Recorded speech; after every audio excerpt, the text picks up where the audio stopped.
kali karena siswa yang saya pakai sekarang saya ceritain ini anak SMU, jadi belum tersosialisasi penuh dengan budaya Batak gitu ya. Jadi kami mengulang lagi dengan orang dewasa ya, di Jakarta, hasilnya sama gitu ya. Karena kalau orang Batak di Batak sama orang Batak di Jakarta mungkin lain gitu ya. Kalau di Jakarta dia lebih menonjol kebatakannya gitu ya, karena kan bergaul dengan yang kalau dia di Medan mungkin akan banyak sekali yang Batak juga gitu ya. Tapi hasilnya sama ya, nama depan ya. Terus gimana dengan pola nama Indonesia yang lain ya? Apakah ini cuma khusus Batak saja ya? Kita pakai Bali. Bali kan juga ada kan nama orang anak pertama, anak kedua, anak ketiga, anak keempat gitu ya. Hasilnya juga sama, nama depannya ya, bukan nama Balinya ya. Sukai ya. Jadi hasilnya konsisten. Jadi ini tentunya satu temuan yang menarik gitu ya. Jadi saya lagi mikirin gimana cara menempatkannya gitu ya. Jadi seakan-akan kayaknya orang Indonesia dengan orang Barat sama saja gitu ya. Jadi nggak beda ya. Mungkin juga sudah banyak perubahan gitu ya. Kalau dulu kita mengasumsikan masih orang Indonesia sangat kolektivistik gitu ya. Sekarang mungkin udah bedanya tipis gitu ya. Oke, jadi saya kira itulah cerita saya hari ini ya. Ini ada pesan sponsor ya. Jadi saya kira saya ingin mengundang Anda ya untuk ikut eksperimen gitu ya. Yang pertama kita buat nanti ada persepsi wajah. Jadi nanti ini menarik yang pertama ya. Nanti akan ada Anda seminggu 2 minggu kita akan ada undangannya lah. Anda tinggal kalau Anda memenuhi syarat silakan datang. Yang kedua ini ada web survey, ini juga oleh salah satu staf psikologi. Ini bisa Anda kerjakan lewat laptop Anda ya. Oke, saya tinggalkan seperti ini saja dulu. Oke, terima kasih. Kalau ada pertanyaan silakan.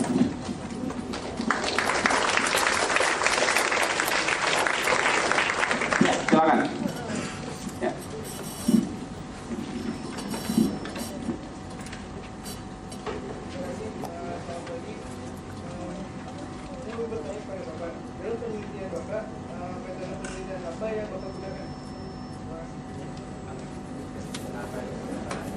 Metode, oke. Jadi macam-macam gitu ya. Jadi kalau di sini saya menyebutnya eksperimen gitu ya, karena saya secara sengaja melakukan manipulasi. Ya, jadi nanti ada misalnya di kelompok primingnya ya, baik orang Batak atau non Batak itu dikasih gambar ulos, kasih gambar Danau Toba gitu ya. Jadi supaya semakin dia merasa orang Bataknya gitu ya misalnya. Tapi hasilnya sama, tetap aja biarin dia diingetin kamu orang Batak loh, orang Batak tuh punya marga gitu ya. Tetap aja dia bilang nama depan saya gitu ya. Dia tetap aja memberi nilai yang tinggi pada nama depannya. Gitu kira-kira. Ya, jadi metodenya kalau menurut saya itu eksperimen gitu ya. Walaupun bentuknya mungkin seperti survei. Oke, ada lagi? Ya, silakan.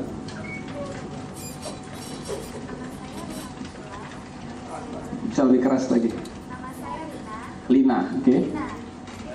Rina, oke. Yang ingin saya tanyakan, bagaimana implisit egoisme ini mempengaruhi karir seseorang? Karir, oh. Iya, pertanyaan bagus. Nama Anda siapa? Nama lengkap Anda apa? Rina Maya Ursula. Jadi R, M, dan U. Nggak cocok untuk psikologi. Harus P depannya gitu ya.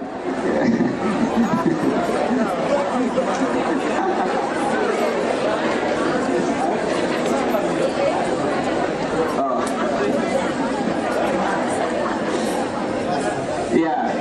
Jadi kalau menurut teori ini menemukannya bahwa jadi studi-studi Amerika ya. Jadi saya kira mereka bilang kalau dentist itu kan dokter gigi ya, depannya D ya D. Terus kalau orang-orang yang depan namanya H ya kayak saya itu kerjanya di hardware. Jadi jadi ya saya bilang nggak masuk dosen juga gitu ya. Jadi gini, jadi studi, jadi si siapa siapa si Pelham dan kawan-kawan ini membuat survei gitu ya, bukan survei sorry, dia mempelajari, dia ambil dari daftar nama profesi gitu ya, terus dicek namanya gitu ya, dan dia dapat 30% ya, sekitar 30% yang namanya cocok gitu ya, dentis, denis gitu ya, dan pokoknya D gitu lah, sekitar 30%. Tapi sekarang temuan itu digugat gitu, dibilang Anda cara menelitinya salah, ya, statistiknya salah gitu ya, jadi tidak benar demikian. Jadi sekarang ya studi ini mesti direplikasi lagi. Jadi kalau Anda mau bikin skripsi barangkali menarik, Anda bisa cari gitu ya. Berapa banyak sih nanti yang psikolog yang top itu misalnya ya, yang namanya depannya P gitu ya. Nggak ada. Atau depannya K ya, klinis gitu ya, kira-kira gitulah ya. Jadi sekali lagi ini adalah masih pertanyaan yang bisa dicek ya, lebih lanjut ya, cocok atau tidak gitu. Oke, ya. Silakan tadi satu lagi ya.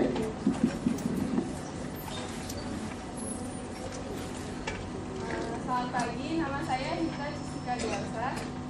Ada beberapa pertanyaan yang saya ingin tanyakan, tapi sebenarnya pertanyaan saya lebih ke meminta pendapat dari pendapat Bapak mengenai teori-teori yang sudah dijelaskan tadi di all conscious. Yang pertama, teori dari Sigmund Freud yang menjelaskan sistem kepribadian id, ego, dan superego. Jadi dijelaskan tadi kalau id itu sebagai gasnya, kemudian superego dan ego pengemudi. Pertanyaan saya, kasarnya bagaimana cara mengemudi dengan baik? Dalam artian bagaimana cara kita menggunakan ego kita dengan baik supaya tidak menggas terlalu cepat atau merem atau selalu merem seperti itu. Kemudian apa ego sama dengan hati nurani? Kemudian pertanyaan kedua,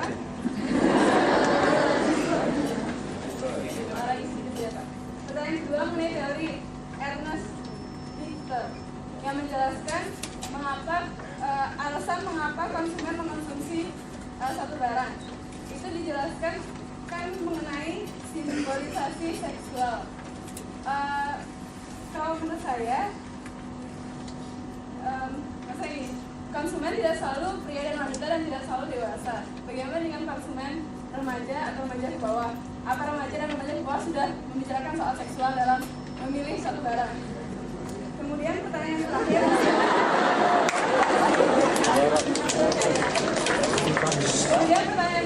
Mengenai teori Jung yang menjelaskan mengenai aftercare. Saya mungkin secara pribadi kurang setuju dengan teori innocent atau false. Kalau dipikir dengan logika, apa iya kita menjalankan suatu produk yang telah kita ciptakan dalam artian mencari atau membedakan diri dengan yang lain. Jadi kita menjelek-jelekan barang kita untuk menarik konsumen. Kalau menurut saya kalau teori itu dipakai oleh produsen untuk mengiklankan barangnya, mengapa masih banyak iklan-iklan sekarang yang tidak memakai archetype innocent? Seperti contohnya iklan sampo, masih banyak iklan sampo yang menjelaskan bahwa iklan mereka adalah sampo mereka adalah sampo terbaik dunia dengan bisa nomor 1 di dunia.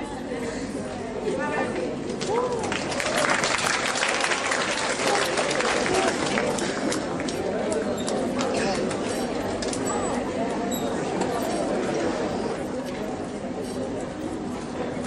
Saya kira ini start yang bagus gitu ya, jadi udah kritis. Teori ini menurut saya nggak setuju ya, menurut saya kita memang harus seperti itu ya. Jadi jangan kalau ada teori itu sudah pasti benar, jangan. Kita tes dulu, kita pikirin benar apa salah. Jadi ini mudah-mudahan yang lain juga demikian gitu ya. Oke, jadi lupa saya tuh pertanyaannya semua gitu ya. Oke, ini yang terakhir dulu ya. Jadi tadi kenapa masih banyak orang yang tidak menggunakan tadi ya ya innocent gitu ya. Ya betul. Barangkali jawaban saya simple kok. Ya, mereka nggak masuk psikologi gitu ya. Atau kalau masuk psikologi dia nggak belajar ini gitu ya. Dosennya nggak ngajarin yang lain gitu ya. Jadi kebanyakan kalau kita bicara ya tentang iklan di Indonesia ya, atau cara orang Indonesia berjualan ya, mereka memang menggunakan tadi apa yang disebut dengan kesadaran ya. Jadi iklan, nama iklan diulang-ulang ya, apa OBH Kombi Plus diulang terus. Jadi kita ingat gitu ya. tapi sebenarnya bukan kita ingat kan, kita jadi sebel dengan produk itu gitu ya. Jadi dan tadi ya ada posisi-posisi di mana kita tidak bisa mengatakan kita nomor satu ya. Kayak tadi misalnya Jokowi, dia nggak bisa bilang nomor satu, orang kecil gitu ya, yang milih nggak banyak. Jadi triknya adalah menggunakan ini gitu. Jadi sekali lagi itu cara itu ya, taktik ya. Taktik itu tentu disesuaikan dengan musuhnya. Musuhnya siapa gitu ya. Kalau dia memang besar ya, kayak Unilever ya, Rinso ya, dia boleh bilang nomor satu. Tapi kalau dia modalnya dikit ya, kecil ya, masih pakai akal ya. Caranya salah satunya ini ya. Jadi psikologi itu menyediakan apa yang disebut bag of tricks ya. Jadi punya kayak keranjang itu kayak Doraemon ya. Kalau ada begini, ini yang dikeluarin. Kalau ada ini yang dikeluarin. Gitu lah ya. Mudah-mudahan Anda bisa menggunakannya dengan baik gitu ya. Terus apa lagi tadi ya? Apa? Oh, mengemudi itu nanti pelajaran gini. Hati nurani itu sama dengan super ego ya. Jadi bukan ego. Bagaimana mengemudi, saya kira di situ ada namanya reality principle. Jadi biasanya dia tuh yang mana yang dibutuhkan gitu pada saat itu, harus jadi gitu. Jadi misalnya tadi ya contoh minum gini ya. Kalau Anda sangat haus sekali ya, Anda mungkin akan bilang udahlah, ini mumpung nggak ada orang saya minum, udah itu saya lari gitu ya. Jadi ditabrak gitu super egonya ya. Tapi nanti detailnya masih ada Mas Budi, masih ada Bu Prapti nanti yang mengajarkan lebih detail gitu ya. Apalagi tadi? 2 apa? Oh, yang anak kecil ya. Ya, itu pertanyaan bagus ya. Jadi memang studi-studinya Dichter adalah untuk orang-orang dewasa ya. Jadi pada satu tepat gitu ya. Kalau dia nggak punya studi untuk anak-anak. Jadi misalnya dia ngajarin orang untuk merokok, ya, perempuan untuk merokok dan sebagainya gitu ya.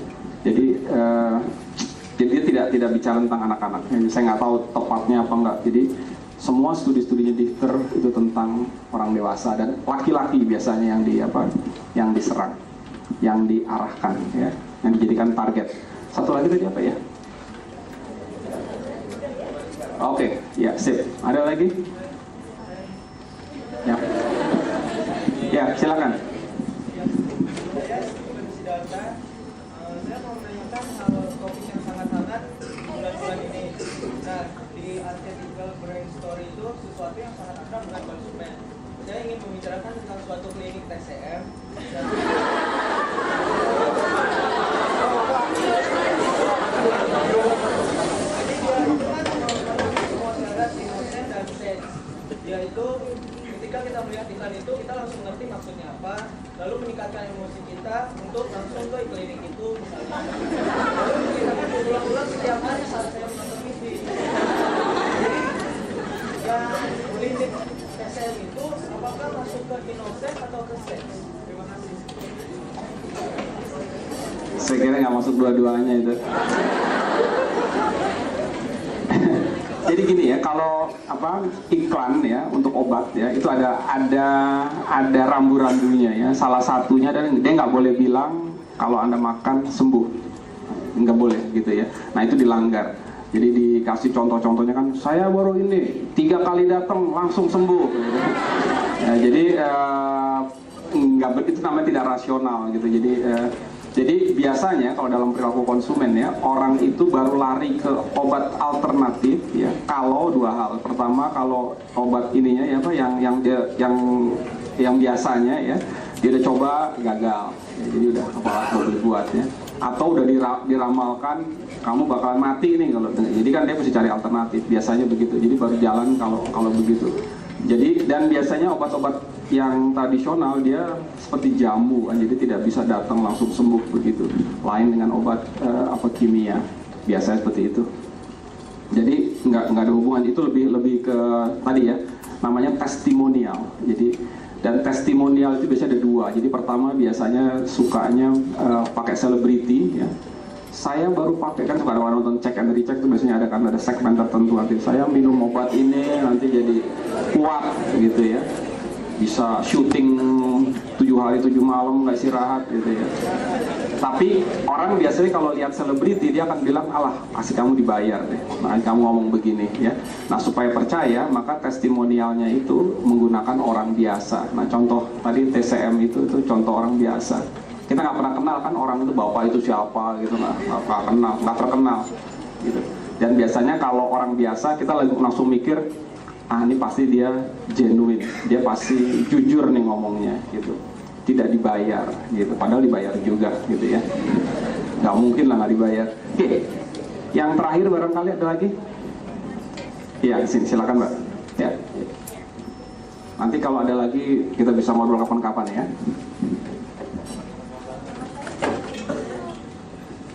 Sekarang banyak sekali aliran-aliran di Indonesia seperti aliran agama, politik dan sebagainya yang berkembang, dan ini menurut saya merupakan salah satu egotisme implisit, atau ini adalah egotisme yang eksplisit karena sudah sangat berkembang, bahkan sudah menjelang atau ada suatu kebrutalan di Indonesia.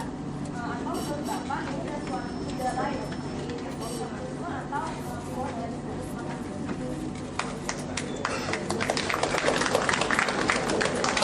Ya, jadi ini pertanyaan, bayangin kalau kelas seperti ini, baru kelas pertama itu ada keluar etnosentrisme, implicit egotisme, ada inilah, ada chance gitu ya, untuk apa lulus cum laude ya. Jadi gini, implicit ya semua jadi yang muncul sekarang istilah saya implicit. Jadi ada lagi namanya implicit prejudice ya, implicit prasangka yang implicit ya. Jadi kenapa implisit ini muncul ya, gerakan implisit ini muncul ya.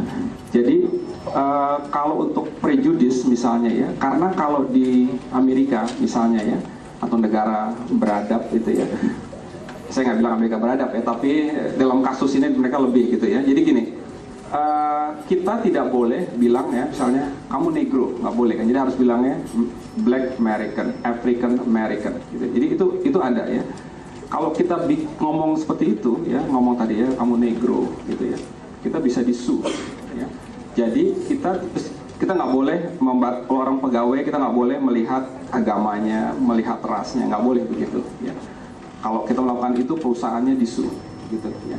Nah oleh karena itu orang untuk menyampaikan ketidaksukaannya ya pada agama seseorang, pada ras seseorang, itu dia melakukannya secara implisit, nggak kelihatan. Jadi kalau duduk bersebelahan ya mungkin nggak ketahuan gitu ya, karena ngomongnya manis gitu, tapi sebenarnya enggak. Nah makanya keluar dari ya penelitian yang tadi yang sebut semuanya pakai ujungnya pakai implisit gitu.